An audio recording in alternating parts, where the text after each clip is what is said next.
आपल्याला जे वसुधैव कुटुंबकम हे जे संस्कृत श्लोक आहे त्याच्यातून जे आपल्याला ज्ञान दिलेले आहे तर त्याचीच धडपड आज आम्ही आमच्यामध्ये ठरवली आणि हे स्वरूप संप्रदायाचं तत्वज्ञान सुद्धा तेच सांगतं।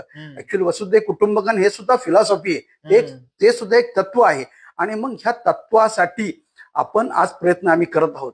मग त्याच्यामध्ये म्हणतात ना की हे जे वसुधैव कुटुंबकम हे एक आव्हान आहे, पण ते आव्हान पेलायचं तर तो खरं तरुण म्हटलेलं पाहिजे।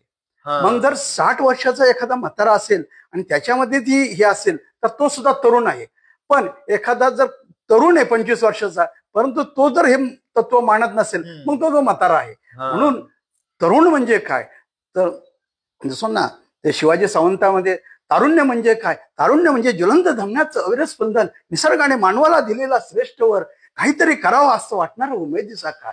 म्हणून अशा या उमेदीच्या काळामध्येच अध्यात्माचं बीज हे रोवलं गेलं पाहिजे आणि ते सुद्धा आम्ही वयाच्या आमच्या 26व्या वर्षी रोवलंय। तर त्याचप्रमाणे आजच्या तरुण पिढीने सुद्धा ते बीज अध्यात्माचं हे ह्याच वयात तरुणपणीच रोवलं गेलं पाहिजे।